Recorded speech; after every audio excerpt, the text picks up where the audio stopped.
we didn't have food in our house ever. Yeah. So Okay. I remember my sister and I trying to look under couch cushions and pillows and stuff for loose change, and then Yeah. we'd walk up to the grocery store, and then the only thing we could afford with our loose change was Little Debbie snacks. Yeah. So I actually recreate Little Debbie snacks a lot of the No times. kidding. Yeah, like the oatmeal cream pie, the cosmic brownies. I've done all of that. Hey guys, Mark Hell here with Next Wave, and we are on episode number 2 of the Builders Room, okay, where we're showcasing local businesses in our markets, in our areas, our community, to make sure that everybody that is local is seeing the people that need their story told.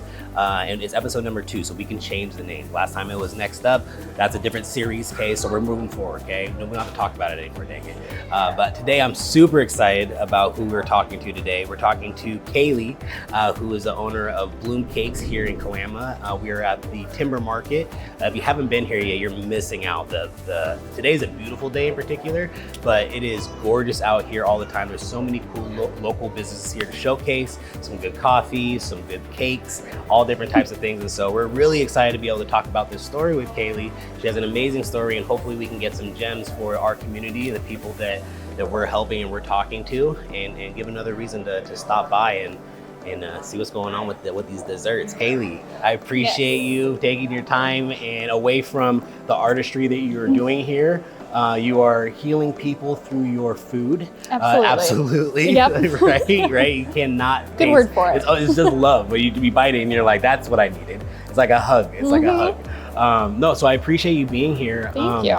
If you could kind of just to get us started a little bit, what does this chapter of Kaylee look like? What is this season of Kaylee? What's going on? What's the new season look like? It is chaos. Yeah. Very much chaos. Yeah. But also a transitional period. I'm actually relocating to Longview, Kelso. Okay. At the Three Rivers Crossing there. So I started here, have been here for 2.5 years. So it's time to get a little bit bigger and grow and get to a different community.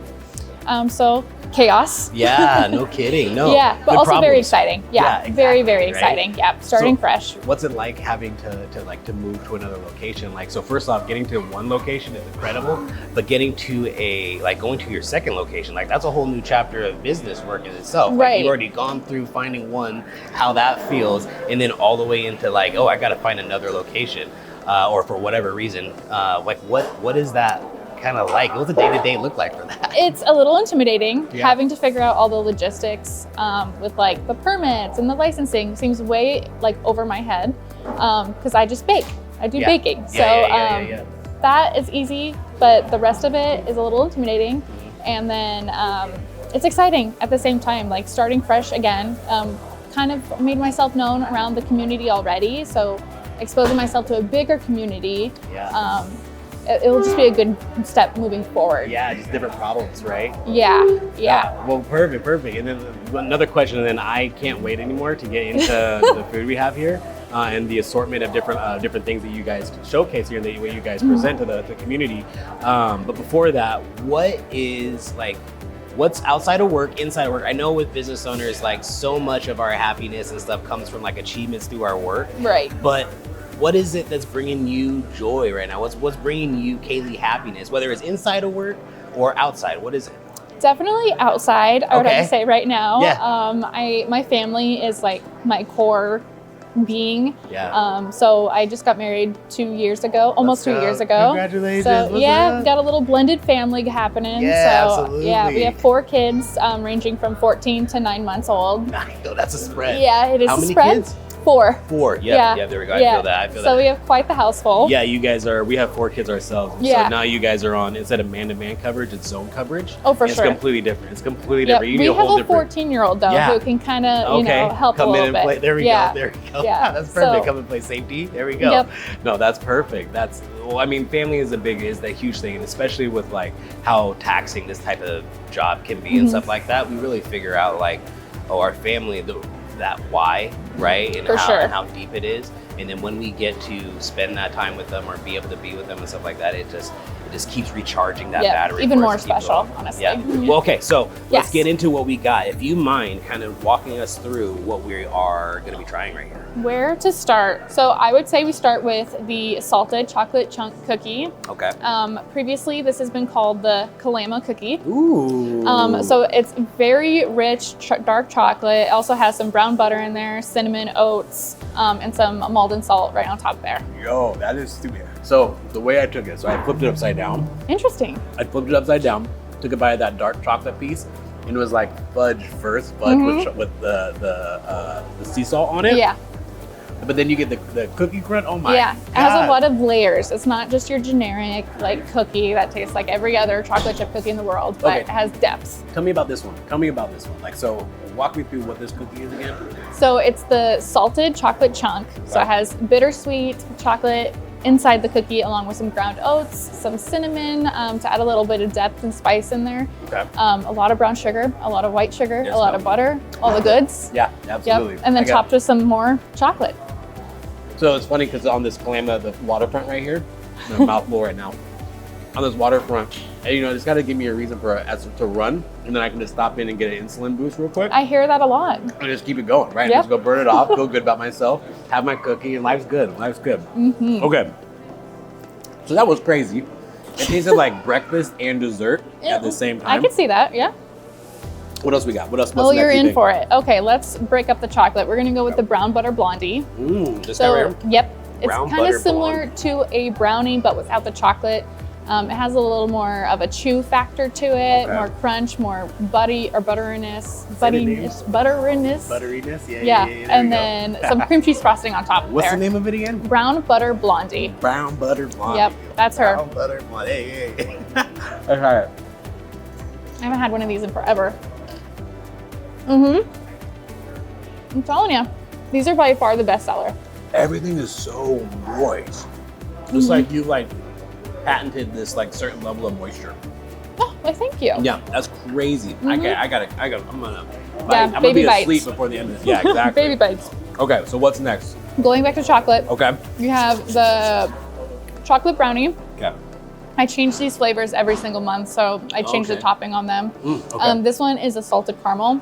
Salted caramel. Yep. My So, wife loves salted caramel. oh, you should bring her back home. Yeah. What are these little? Yeah, exactly. What are these little balls? Those are like little crunchy wafer biscuits that are covered in dark chocolate. Yeah, for a little bit of texture. Little garnishing. Little Yeah. little texture. Yeah. Little texture there. Let's try it. I love the brownie. Brownies are my favorite thing. Yeah, because you have the brownies that are like cake brownies, so that's not really a Right. brownie. Like I want that like stuck to my teeth type of thing. It's a mouthfeel. This is like an artisan version of like heaven. Is that the way? Oh, Is that way Yeah, you it's put called it? the bougie brownie. Yeah, because heaven is brown. Nigga. We're not getting rich, I promise. They're good. Okay, so I had to eat the rest of that one. Yeah. So Locke, what's this next one, and then we'll kind of get back into the. So now we're on to cakes. So you have 2 cake flavors here. So Okay. we've got the Marionberry with lemon. Ooh, I love Marionberry's Pacific Northwest, Yep. Marionberry, obviously. Right. So you got vanilla cake, and then you got Marionberry Italian meringue buttercream with a lemon curd filling. Yeah, With a lemon curd. lemon curd. Yo. That's how it. do you like start putting this stuff together? Like what are you just sitting there like just pacing back and forth in front of a table of just ingredients, just like, you know what? You know, And you start sometimes. dunking stuff together. Yeah, or I'm in the shower and I'm like, oh wait, these two would go really well together. Yeah. No So kidding. Hey, you are hitting that in 1,000 Yep. with that. And Whatever then- that voice is in your head, keep listening. just going for it.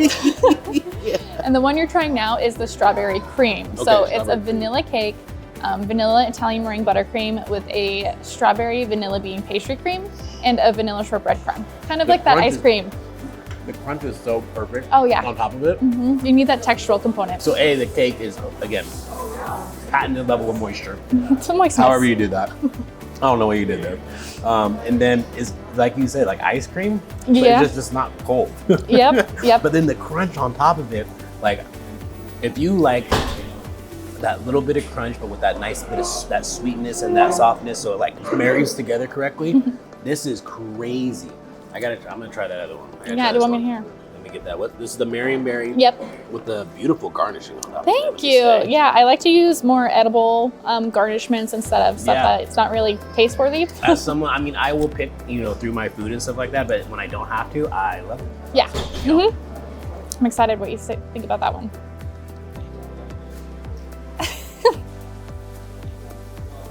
So what's crazy is that I don't like lemon. I don't either. Really? I hate lemon. That is good. That one is good. Yeah, it's not like artificial tasting because it's real.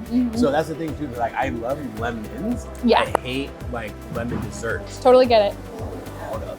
It just has that like lemon curd usually has like that fake lemony taste to it. It's almost like a lemon mousse. Yeah, like yeah. What it seems like more Yep. so. And this is set with butter too, like high quality butter. So that's what gives you that texture, the consistency of it being really smooth. Okay, so how you doing? I'm happy. I'm gonna be zooming and then I'm gonna be passed out on the way out. Absolutely. Absolutely, and it's gonna be like I was excited about it. Like I'm so excited for that feeling. I'm gonna be like, it was worth it. Like, very worth it. I try not to make things like overly sweet. I like just because it's a dessert, you don't need to throw sugar at it. Like it's balanced. You can like bring acidity and even salt out of stuff in a dessert. Like that cookie is like a crazy showcase of like how you can like layer those types of components and then like pair together really well. Yep. Like that's where like the artistry comes from. Like, oh my gosh, that's incredible. Okay, so getting into the bloom, bloom cakes a little bit. What does a perfect day look like here? Honest answer? Yeah. What is a perfect day? A break, honestly. Sometimes I bring my book and I just sit at my desk and I just read a book in one day. Yeah. Like just taking my mind away from the actual work and responsibilities of running your own business. Yeah. That's like a perfect day for me. Yeah. But on the baking side, honestly, something that just moves smoothly, that allows me to be creative and do what I know best, which is baking and decorating and just bringing quality baked goods to the community. So I can imagine it'd be something like, a day where you can, you don't have to worry about a bunch of like BS. Yes. You know what I mean, right? Absolutely. And you can just be creative, let the creativeness flow. You can get stuff done that you maybe have thought about. You have the ability to even think about that in the first place. Right. And then compare that, and then leave that to go be able to be with your family the way that you're talking 100%. about. Yeah. I try, and I also try to use this as my outlet. Yeah. Like. When I'm in the zone decorating and baking, the day just flies by. Yeah. And like I don't have time to think about anything else. Yeah. So it's kind of, a flow state. Yeah. Exactly. Yeah. I love getting that flow state. Okay, so then last thing in this section real quick, if somebody was shadowing you, like, so imagine that, there's so many people that walk by, they look at the cakes, they're like, that's really pretty, and then they keep going, right? They have no idea what really went into it. And the 20 years that you've been doing this, that goes into making it look and taste like that. If one of them came from this side of the counter to behind the counter to shadowed you, what do you think that they'd be surprised about? I make every single component from scratch. Really? Every single thing. The crumb, the cake itself, the buttercream, the fillings, the garnishes. I make everything by hand. Everything. No, the garnishes? Well, maybe not those, but yeah. No, I got you. But these, the crumbles that you were mentioning, that's incredible. I dyed that one pink. Like I do everything by hand. Yeah. You're right. You're picking your own color palettes. And stuff yeah, like that. I'm the boss here. No, absolutely. But, you're the boss and the artist here. You're the talent, like we were talking about before. With how good you are, right? There has to be a moment. I don't imagine that there's really good people that do this as a hobby, like that do baking as a hobby.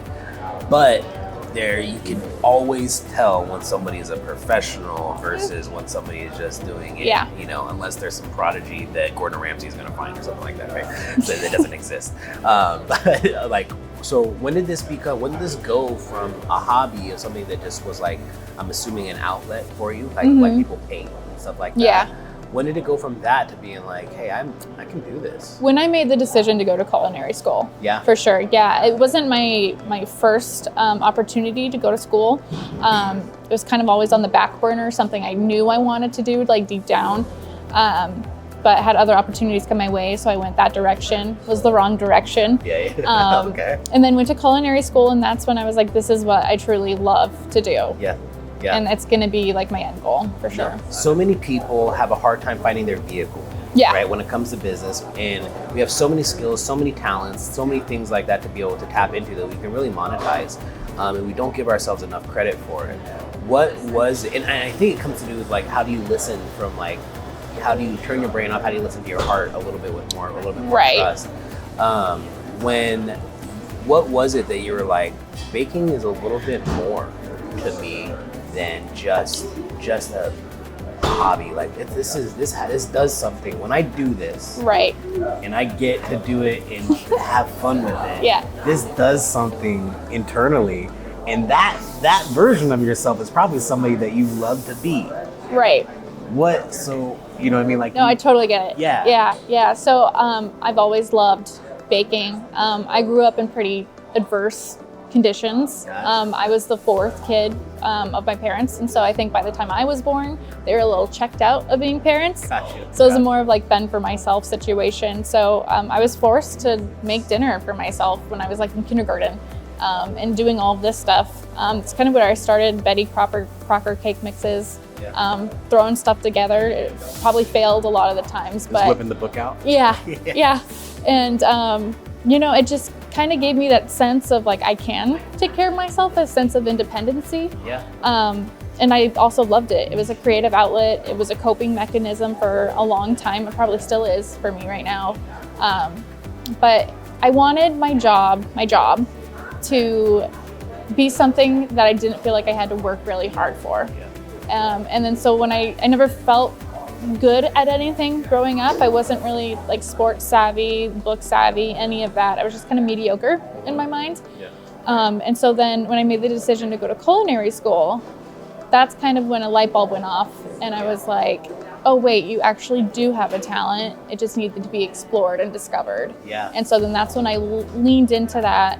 And I started, baking for other people, taking like little orders out of my house, and getting the feedback really reinforces that wanting to do what you love. So I think a lot of people get caught up in what they're doing, and it's a blessing, lucky, whatever word you subscribe to, right? That to be able to find a passion that you can explore naturally at a young age, right? Oh, for sure. And something that you can keep on doing later on or trying out and stuff like that. And there's so many people that have those things, but they've had to suppress those things. Or they, their outlet wasn't something that naturally flows or something like that.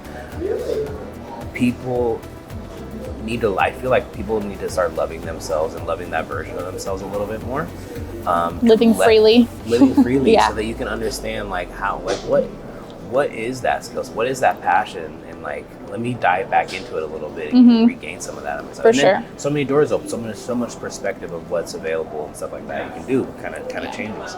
And that passion never goes anywhere. Right. Like it never, you can try to do different things, discover different talents and whatever, but that core passion will always be there. To go back a little bit, so you went into culinary school. And when you started doing that, did you know you were gonna like end up with something like this? Or was your goal to like, I don't know, was it to work at a restaurant and just be able to make food for a living instead of doing something else? Or was your own thing, in the cards at that moment? Yeah, I think it was always my fantasy, my end goal of going into culinary. I didn't realize how big of the food industry, how it's a beast. It is so hard. I didn't really anticipate that going into culinary school, and then came out of it. And then I realized I wanted to find all the different jobs I could possibly find in the pastry field. And kind of like learn what works for those businesses, what doesn't work for those businesses, and take that knowledge and apply it to my own business one day. I wanted to do things of different pastries, wanted to do I did banquets in a hotel, which doesn't even align with this, but it was a good foundation for me. You're like, let me cook. Get me in there, right? Let me cook. So it was I just did a whole bunch of different stuff. I've worked with gluten-free vegan products. I don't offer any of that currently, but just learning was the biggest thing for me. Just like being a student of it. For sure. Of culinary, not just just cooking, but just like what you wanted to do. Because like obviously it makes sense that you had a passion for like pastries and stuff like that. And so then you're just exploring all the different avenues that you possibly can with that. So walk me through this part then. So you finished culinary school, and I'm not sure necessarily how the exit of culinary school works, but did you go straight into owning your own thing, or is that when you started working for those other companies? Worked with other companies. The program I went to Arizona Culinary Institute in Scottsdale. Yeah. So we had to find an externship off campus for, I think, 3 months that we had to do. It could have been paid, not paid, but I fortunately found a position in the banquet department at a Marriott luxury property in Scottsdale. So it was I was designing fruit platters for like really? big corporate events. Yeah. So it was not something I wanted to do. Yeah.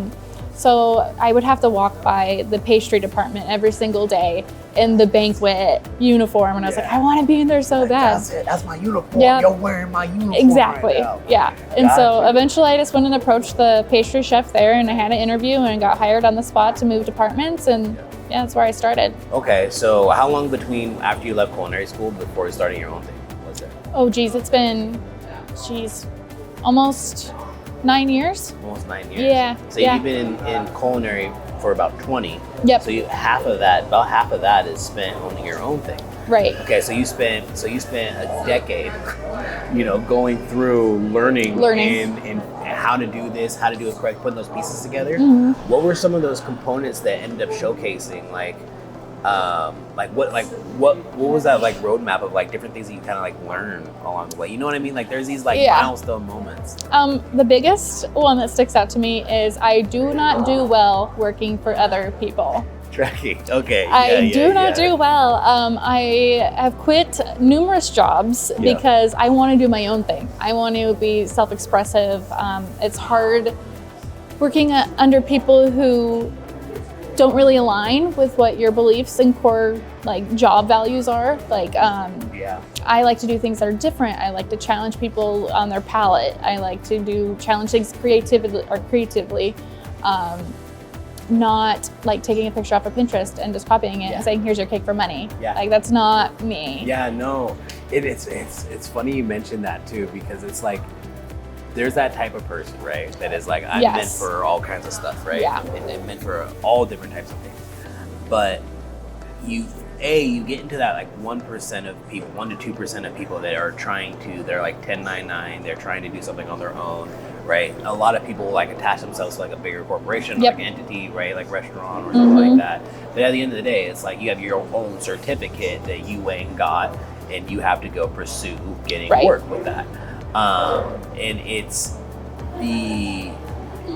but then you're that 1% that's like, I don't want to do that either. That was me. I need to be able to be free. Yep. I completely relate with that. Mm-hmm. And what's interesting too is that it's one of the most, it's such a paradox because it's one of the most freeing feelings, right? But terrifying. But at the exact same time, terrifying, right? Because like when you start really stepping into that world of real entrepreneurship and trying to branch out even harder than what the other people are doing, like you really get tested on how much you want your freedom. Yeah. Like how much do you really want? This freedom comes with a burden. And a lot of people around you do not believe that you can do it either. No, exactly, because they haven't seen it. And that's the kind of the thing is you have to like get really good at leaving others' expectations at their door. Yeah. Right? Why? So I have this philosophy, right, where it's like, if I'm gonna go do these things and nobody around me has done it, there's a reason, right? Why should I have any expectation on this person to understand what I'm going through, right? And that's when I had this real big light bulb of like, oh, this journey is gonna be isolating. Mm-hmm. Like it's gonna be one of the scariest things because nobody's gonna come with me. And even if I try to bring people, how can I expect them to want this the way I want it? They don't understand. They don't understand it. They don't go through our nuances, your nuances. Right. And you have another business owner that's doing the exact same thing, but they still have their own nuances. Mm-hmm. They have to go back to their house with their stuff and their baggage, not baggage, whatever it is. Who am I to say that you need to understand what I'm doing and give me some dang empathy? No, right? It doesn't. So, with that being said, was there any moment where you were like, no, I this is scary. I don't know if I want to keep pushing this. I still think that. Yeah. Oh, for sure. Right. Every day. No, so actually, I'm really happy that you said that too. So like, what, do you remember that moment where you're like, fear comes with the territory? Yeah. Do you remember it? Was there like a visceral moment for you, or what was that? It probably was When I signed my first lease Yeah. of being a business. Yeah. Like signing my name with my business name Yeah. on a legal document Yeah. that says requires me to be in a certain place. Because I was like, I don't know if this is gonna work. I don't know if this is gonna fail, Yeah. but yet I'm stuck here. So Yeah. I have to make it work. Yeah. Yeah. So it's like you have to hack yourself. Like if you really want it, right? You have to hack yourself to put yourself in a position where you can't go back. right. Right? And at that moment, that threshold, because dreaming and talking about it is one thing, right? Oh yeah. but then you put that ink to paper and you put this tangible collateral component in it where your name is really out there. This is happening. I'm doing Yeah. this. There's a completely different feeling. And Yep.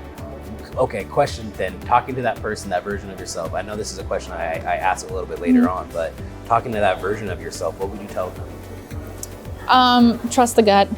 And I know that's so cliche, but it's so true. Yeah. It is so true. Like there's been multiple times where I wanted to pivot what I was originally wanting to do just to get sales. But it's like, that's not true to me. So staying true to yourself for sure, and is doing what you love and what you know you're good at. Yeah. No.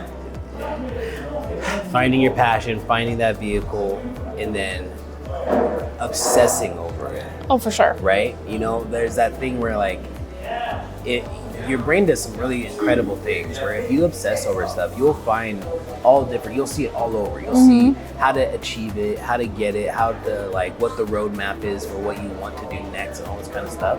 It's just a matter of actually like taking those moves and Putting the making those pieces steps together. and actually Yeah. signing the lease. Yeah. You know, you're signing, that's what it is. Like that's the moment where that version of yourself in the mirror is looking at you and is like, are you gonna sign it? Yeah. Because you have to go back to that version of yourself. You have to go to that back to that mirror. The only person having that conversation is you, and you got to go back and be like, no, I didn't. Yep. Yep. And the only person who's ever going to say anything bad about you about that or look at you is that version of that that person. What's going on, guys? Markel here with Next Wave. Just want to give a quick shout out to one of our sponsors that made this possible, Lacamas Dental, which is at 1181 Southeast Mill Plain Boulevard, the Suite 106. Make sure to go check out Dr. Beckus. Let him know that the Next Wave team sent you. By all means, don't be tapping on the glass with those fish. They're super cool. I'll find out. I'll find you. All right, Kaylee. So, appreciate you again being here. We're here at the Timber Market here in Kalama, Washington. Beautiful day out. Can you let us know, like, you know, where to find you and just what to expect of you? Yeah. So my little shop here is located in the Mountain Timber Market. It's on 254 Hendrickson Drive. And then my shop's at the very end, closest to the water there. I specialize in custom wedding cakes, custom cakes, desserts, all of the stuff. My little shop here, make everything from the shop. And then I'm also booking wedding tastings for the upcoming wedding season of 2026. Woo woo! Yeah, y'all getting married, get some food. Get the cakes here. Kaylee, there was a point when you sought out a mentorship. I imagine that was extremely beneficial for it. I'd love to hear more about that. But what part of that 20-year stint since you've been doing this was that part of the beginning during the culinary school? Was that in between, or was that like, since you've been a business owner? Yeah, so that was right after COVID. So Really? 2021 is Gotcha. when I found her. I actually was just on Facebook, and those like BuzzFeed tasty videos that always came out. Yeah, so she popped up on there, and I was just blown away by her work. She's actually one of the top 10 wedding cake designers in the United States. Wow. And so I reached out to her, and I found out she offered classes. Yeah. And so traveled up to New York City by myself, got a hotel in Times Square, and then walked my butt up to Madison Lace Cakes. No kidding. Yeah. Okay, so where were you before you went to New York? So I was living in the Beaverton area. You were in the Beaverton area? Yeah. Okay. Yep. Gotcha. Mhm. So you went from coast to coast? Essentially, yes. That's what's up. Yeah, it was only a week long, so it wasn't anything like Yeah. super long or anything, but it was definitely it was the hardest week of my entire life. Really? Oh, it was like cutthroat. Okay. So I don't know this, right? Yeah. Right. But I know that I've watched, Hell's Kitchen. I was gonna stuff say like Gordon that, right? Ramsay who? You haven't met Madison Lee. Right. So it's really like that, huh? It's really like that. Yeah. Okay, so you travel, from Beaverton, come over to New York, and was culinary school like that? No, not so much. That was a lot more, like kind of figuring out what your vibe was with food. Yeah. This was, you were going to learn the Madison Lee way. Got Yeah. you. Like it would be 3 a.m. and I'd be cutting a cake into layers, listening to like Kesha's Timber on repeat. I cannot listen to that song ever again. Got you. It's like burned into my brain. But yeah, it was hard. I could definitely tie cakes into the military, so it seems very much so like basic training. Yeah. Right? And so it's basic training. So there's a bunch of people that are just like, I don't know what I'm doing. I'm here and I want to be. You know what I mean? Mm-hmm. And then you go to your unit. That's a little bit different when you go to different places. Like we do it this way, this is our SOP. Yeah, create that standard. Okay, so you get there. That's a bit of a Culture shock. Culture shock, right? Yeah. And not to mention like East Coast, West Coast, there's a difference. There's a difference across the board. And it's so cool to see that change. But so walk us through, what's the first day look like? First day, I had to be in a certain apparel, so she made sure I was in the right clothes. Yeah. Had my hair up, had all the things, and then handed me one of her cake recipes and said, here, go make this. Yeah. And I was like, okay, I have to prove that I know what I'm talking about when it comes to making cakes. I can follow a recipe. And so I just did it, didn't even like ask for her advice. I just went in headstrong. And then a couple days later, she told me, she's like, I've never had a student come in and just read it into our ingredient list and procedure and just do it. Really? Yeah. Because everyone's really tentative, scared around her, and I was like, I'm putting my head down, I'm doing what I know. Yeah. I guess it was the right move. So what do you think that has been in like, okay, so a lot of people will step in that situation and they won't do that, right? Like she mentioned, like she's never had a student do that.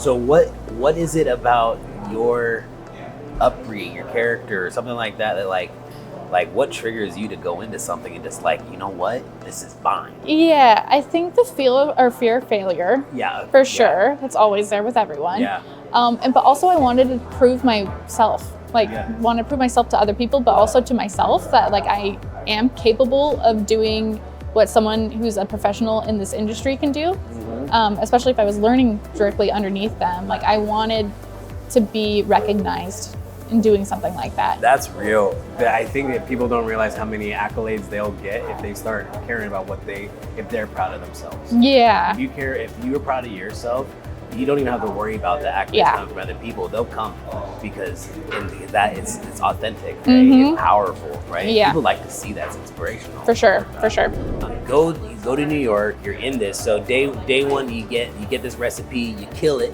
right? You leave your elbow in the rim on it, right? Was it kind of like that after that? When did it kind of get more? Because obviously it's a cutting process. I'm assuming. Yeah. Right. Yeah. So you're getting with the people. Are everybody? Is it people from all over the place, or no? It's just one-on-one.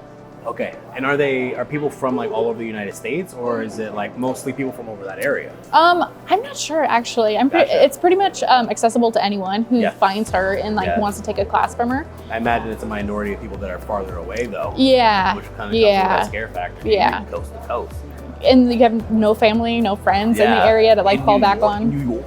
I was never a coffee drinker until I went and worked with Madison Lee, and now I'm an avid coffee drinker because of her. There we go. Okay. So what was that? When was that like? You're in a different league, right? So you trimmed the whole class. It's a week long. Yeah. That's not very much time. You're tripping people like left and right. How many people are in the class? Just one. Just me. There's no kidding. Yeah, you pay for just that one-on-one time, essentially, and she gives you that one-on-one time. No kidding. Yeah. Wow, that's incredible. So when you walked out of that week, you know what was on your mind next? What was that version of you looking like? Glowing? It was a roller coaster of a week. For sure. Like she would have me do videos every single night before I went home. Whether like some of them I would be sobbing, like I'm so bad, I can't do any of this, and then she would make me rewatch them and be like, okay, so what do you think about what happened today and how you reacted to it? Like it was like a mental obstacle to even go the next day. It was wild. That low-key sounds like therapy. About cake. But you know what I'm saying? Like it's but that's the thing, is it like the versions of yourself that you can pull out of doing something you are wanting to actually do. Can't even imagine. You know what I mean? Yeah. Like you pull that type of stuff out, and then you pull out the type of version of yourself that wants to go and attack that. Like, and be like, all right, I have, especially when you have a mentor. That's one of the biggest things about mentorship. Is if you have that person to kind of help guide you through these things that they've already gone through before, they're just helping you get to that same step. And you get to have this person that you get to lean on in these vulnerable situations where you basically are bringing in somebody on that conversation between you and the mirror version of you. Oh, for sure. And the mirror version is the one that knows everything that you are supposed to do, Yeah. right? And you actually bring somebody into that. Oh my God. It helps you see a little more black and white. It does. Honestly. It really does. And it to the point before about fear. When you do stuff like that, the fear never goes away, but your ability to deal with the fear is a lot different. Yeah, pushing that voice out a little bit better. Yeah, exactly, for sure. right? And being like, nah, this is, of course I'm gonna have a voice in my head today about this because today sucks. Why would it not? Yeah, go ahead, turn it up even louder. I know tomorrow's gonna be better, right? Start playing Kesha. Yeah. Exactly, right? Exactly. Well, okay, before we go into a couple more questions, I've been eyeballing this. Yeah. It looks like I want to sleep on it and eat it at the same time. It's a dream. If that's It's a dream. Yeah, I was gonna say. I think I've seen a Pixar movie about that. So okay, tell us what are we dealing with this time? Alrighty, so this is my cheesecake recipe. So this is called the s'mores cheesecake. It's something I randomly created one day. Oh, really? Yeah, it's a graham cracker crust, of course, with my vanilla bean cheesecake topped with dark chocolate ganache, and then also topped with a toasted vanilla bean marshmallow meringue. Marshmallow meringue. All the things. All the things. Okay. Yeah. So what do you think? What do you think is gonna pop out to me first when I take this bite? I'm gonna have you say that, and I'm gonna see if I'm right. That was a safe guess. Okay.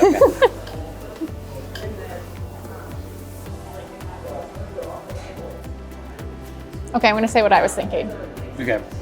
That it's not too sweet. Yo, okay. That's so funny you mentioned that. Because I don't understand how you get these textures. Yeah. Like the textures themselves are like, I've been married for a bit. My wife is a texture person. Yeah. So I've learned way more about textures and how important they are. That's so important. Oh my gosh. Yeah. So first off, that it's not too sweet, but again, it's like this balance though. 100%. It's this balance between, like, I don't even, it's almost like it makes me upset at what I've eaten. Okay. Yeah.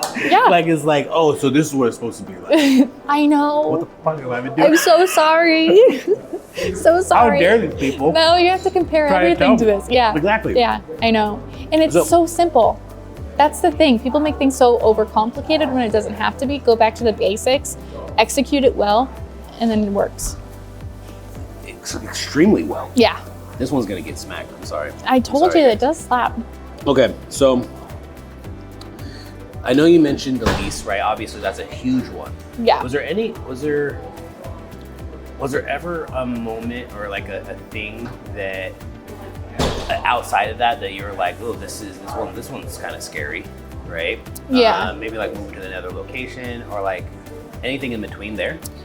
I would say it's a day-to-day thought of I'm still doing this and it's scary. I relate with that.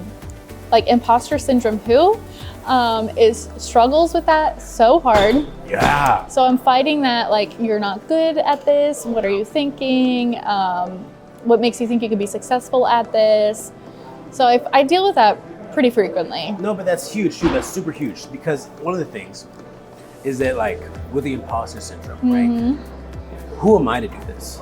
Yeah. Who am I to think that I could, right? And that comes from that, like, that I feel like that, what's the word? That indoctrination, right? That we get just from our families. Oh yeah. Nothing to our families for not doing it, but like, whenever we hear that stuff, like that's an internal like monologue that we hear ourselves too, because we just grew up with it. And the thing that's crazy about it is that those feelings and those sayings and the stuff that people like don't believe, or the actions, the body language of I don't believe in you, like I'll believe it when I see it type of thing. Like you feel that, you grow up with it, And in that, you internalize that, and that's then how you talk to Yeah, and it yourself. doesn't go away. Right. Yeah. And it kind of keeps going back to like that imposter syndrome, because like that's where that isolation really comes from. It's like, who am I to think that I'm the person that can step out of my family and do something that none of us have even talked successful. about? Right, exactly. Like who am I? And that feeling comes up so much. When it comes to that imposter syndrome, because at the beginning especially, right, that's when you come to sign the lease. Yeah. Right? First cake that goes out. Right. That was terrifying. Yeah. Yeah. When you get your first customer. Yeah. People don't talk about how scary it is. Yeah. Like, and people will self-sabotage themselves on all those things. They'll do all the dreaming, then they'll get to the lease part, and then they'll go have a meeting at the lease, and they'll be like, you know what? Oh, yeah. Right? Yeah. And everything was lined up for them, or it's like, oh, I gotta like give somebody. They bought a thing from me. Yeah, it's definitely a vulnerable place to be, because especially like baking or cooking, baking, anything that you give, that you make with your heart and your being, and you give it to someone to critique. Yeah. It's such a vulnerable place. It's extremely vulnerable place. Yeah. And the thing that's too is that you have to, in order to get past, like in order to do something, is like, you know, it's like a door that you have to go through, which is like showing your vulnerability. Right. Because just opening up this gate and letting people come try your product opens you up to so much vulnerability. Yeah. That people when you just walk by and you see all these different local businesses that are here, people trying to break out of that shell and whatnot. It's just funny how many people will walk by and they have no idea. And even if they ask, like they genuinely want to have an idea, they really don't actually want the answers to it. So hopefully these things that we're talking about are going to give you guys some of that perspective. You're not alone, right? With these thought processes, it's a roadmap that you have to go through. And if you're feeling these things, that's a good thing. I personally think. I was told always that you never grow if you're comfortable. So, and it makes complete sense to me. Yeah. Like you have to be uncomfortable in order to face some growth. I'm not messing well. I know. It makes me so mad. I know. I'm like, oh, cool. So I've earned this. Yeah. Like, I didn't want to grow today. I really wanted a break from growth. I could be comfy. Yep. I could be comfy, but apparently I'm growing. Yeah, why can't we be comfy just for a little bit? Yeah, just a little bit, right? And then you get comfy and you're like, I feel guilty about being comfy. I know, now I have to do something. That's the paradox, right? Yeah. You're like, bah. Yep. Now, fast forward, right? So not fast forward, but we've kind of gone through the storyline, right? So where are you from, by the way? Montana. You're from Montana, Small town Montana. So you went from Montana and then to Beaverton? Arizona. To Arizona. Oh, for the culinary school. Yep, for the culinary school. Okay, so Montana, Arizona, staying on the West Coast, liking so far. Yeah. From culinary school, is that when you came to Beaverton? This area, yeah. This area? Okay, yeah. track. You came to the Pacific Northwest. Right. PN Dub, right? Yes. Hey, it must have hit pretty good because you've been here for a while now. Yeah, I'm stuck. Yeah, for sure. Left the blue sky for the big gray. Yeah, I know. Yeah, a little more moisture here. Be like that. And so then from there, you went to New York? Yes. And then New York, you were there for a week, and then you came back. Yep, came back. Okay, so this is a pretty intense journey. Out of curiosity, what being in this industry for almost 20 years now, what do you do to keep it fresh? Like, how do you keep coming up with like new art? Interesting. I actually take a lot of inspiration from my childhood, and which is weird. But we didn't have food in our house ever. So I remember my sister and I trying to look under couch cushions and pillows and stuff for loose change, and then we'd walk up to the grocery store, and then the only thing we could afford with our loose change was Little Debbie snacks. Yeah. So I actually recreate Little Debbie snacks a lot of the times. Kidding. Yeah, like the oatmeal cream pie, the cosmic brownies. I've done all of that. So Really? I know people love that stuff. Yeah. So I take stuff that I know people like, and what I've observed, obviously, in my different jobs, and kind of just produce it. Yeah. With high quality ingredients and technique. Okay, so question then, because this doesn't look like any Little Debbie's I've ever seen. Okay, yeah, So, that's true. but to that point, like as a business owner, kind of getting started with this stuff, or just kind of working in your passion, was that like the way that you would start kind of baking, like into some of this other stuff that you were like, all right, let me do it on my own and see what I can create? Yeah. Is that kind of like you pulled from that, and now all of a sudden that's manifested into, oh my gosh. Yep, essentially. Yeah, and you like, can't put these in a grocery store. no. I mean, you could put him on a whole nother you in a grocery store. Yeah. That's where that had to go. Yeah, I think it just came from also like, yeah, that stuff is good, right? But it can be better. And so that's where my mindset was. It's like, I know this can be made better. Yeah. So then starting off with like Little Debbie's inspiration, which is manifested into Picasso level work, right? What would you say has changed the most in like let's say like the first 10 years when you were starting versus like now? What do you think is? Definitely technique. That has evolved so much. Knowledge. Yeah. Like the science behind baking. What is that? Okay, so when you get to that obsession, right? You start figuring that kind of stuff out. That's like how I always kind of frame it is like when it comes to sales or stuff like that. There's people that can be good at sales, but then there's people that are professional. Yeah. Right? And obsessing with the nuance, like the science of it and everything like that, is kind of that level. What is it? What is working on texture? Like what is improving what is improving your technique look like? Yeah, I think being consistent, like I think that is probably one of the biggest things I have learned technique-wise is be consistent with your technique. Like if you do something this way, the first time people love it, continue, like stay with it. Like do not change, like tweak it here and there, because then people get real mad. Businesses like big corporations would probably pay a lot to have somebody that can create SOPs the way that you do. Yeah.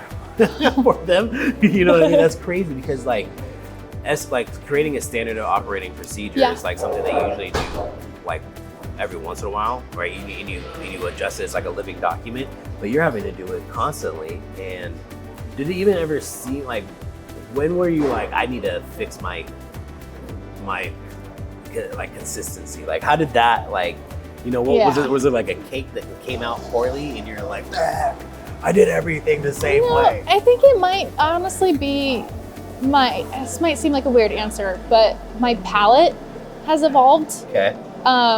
Okay.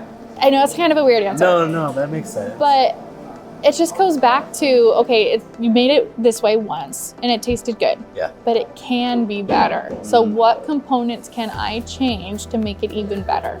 And that's interesting because like the knowledge that you're talking about coincides with the technique. So like as your palate changes, you then realize that your technique has to change. Yeah. In order to get like, this is I'm getting new data. For sure. That I wasn't getting when I was, the receptors or whatever weren't firing the same way as they were 5 years ago about this. Yeah. And accessibility to like ingredients too has been huge. And what I like to do is you can look at my cake ordering menu and you will not find one single cake that another bakery does. Yeah. Because a lot of bakeries, they offer the same classic like chocolate, carrot, red velvet, vanilla cake. I refuse. Yeah. I want to do things that have texture, that have homemade fillings and sauces, and just something that's made by me and it's unique. It's funny because like every time, like if I ever go to like a bakery or something like that and like I go off of your guys' recommendations, it's always way better than what I would commercially think, like, oh, they have red velvet cake. But hey, you'd be like, no, that is a thing because people like to buy it, but not because it's like 100%. You know what I mean?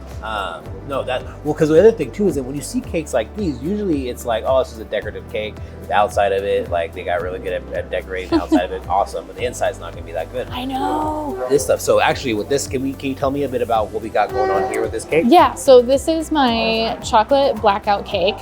Probably one of my favorite chocolate cakes I've ever had in my life. Oh, really? Not to put like a high expectation on it or anything. And then it's also layered with my chocolate Italian meringue buttercream, and then homemade salted caramel, and then from scratch it has an orange vanilla bean shortbread crumb. I know, see? I get that look. Orange vanilla bean. I'm not like, I'm gonna be like, this is a combination I never thought I would put in my face, and it's gonna be amazing. 100%.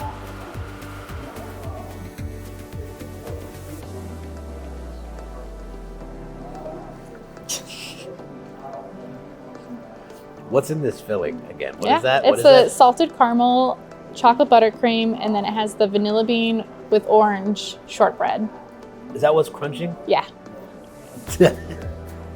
You tripping right now. Yeah. You messing with people. It's okay. Because when you eat this stuff, then you have to like emotionally cope with the fact that you're gonna be done. Yeah. And that's difficult. That's the kicker. Like, oh man, I'm gonna have to finish this. Yeah. And then all of a sudden I'm not gonna have any anymore. I know. And it's like the thing is, it's not too sweet. Like it's sometimes could be rich, you know, because it's chocolate, but if you balance it. It's that balance, and you get no component of it is too sweet. Yeah. Yeah. You know what I mean? What's on the outside again? That's the same shortbread crumb. Mm-hmm. Yep. Yep. The orange? I don't like orange. I know. You know what? So you remember those oranges? The circle oranges, the chocolate oranges? Oh yeah. Yeah, that was like that's what thinned the taste of orange chocolate with me. Yeah. I should have ate that. It's so And mild. then I would have been mad. Now I'm mad at the orange chocolate people because they came up with some BS that they don't have to because it can be better. It can be better. It can be a lot better. Yeah. I'm so mad right now. I ate those a couple times trying to like it. No. This is like my bread and butter. This is it. Yeah. That cake, because I don't really like cake normally either, but again, this isn't like cake. I hear it something so frequently. I hate buttercream. I'm not a cake person. And then they try what I offer and they're like, yours is so different. With how much artistry you have in this stuff, right? What do you think people don't understand about like premium? You know what I mean? Like there's a reason why you come and get this. Yeah. And like flavor is a component of it, but it seems almost so surface level. Yeah. Yeah. So I would say that it's with the high-end or luxury baked goods, like having that term associated with my stuff, people don't think it's accessible. Yeah. Like they think, oh, it's going to be expensive. I can't afford it. That is so far from the truth. Yeah. My big thing is like, I want to give back to the community. Just because of your financial situation should not determine whether or not you can have good quality tasting food or baked goods. Right. So that's like a core value of mine. But yeah, and then just people walking by and saying, oh, your stuff is so beautiful. So then why don't you taste it? Yeah. Like it has to look good, but it also tastes good. Right. And that's an interesting thing because people would automatically assume that it's unaffordable based off of how Yeah. well it looks. Yeah. Right? That's a good problem to have. Good problem to have. Yeah. Yeah. So then, okay, so was there ever a moment that you can remember that like a customer threw you a curveball? Maybe it was like, I mean, it probably happens all the time, right? Yeah. Like maybe like that first time or sometime in between then that you remember? Not a specific time, but this happens frequently. Okay. So I like doing big multi-tiered, like extravagant cakes that stress me out a little bit. Yeah. And so when I get a request for like a kids themed cake for a 1-year-old birthday party, that's when I start panicking because that's funny. It stresses me out. That's funny. Yeah, it's like the more simple it is, the more nervous I get about doing it. Yeah. And it's probably the most beautiful cake because you stress out so much about it. Yeah, like simple, it just doesn't, like that looks simple to me. So it's hard to say, okay, I'm done, I'm finished with that because I need it to be like so over the top and extravagant. Yeah. You guys, okay, so if you guys are hearing this, okay, you guys need to make sure to get your cakes from Kaylee, okay? Because can you imagine the type of person that is stressing out about how simple something is that you want? Do you understand what the end product's gonna be? Incredible. It's gonna be better than you can even think it was gonna be in the first place. Because she's like, I don't know how to do this. And then you take all of this magic and you pour it into that.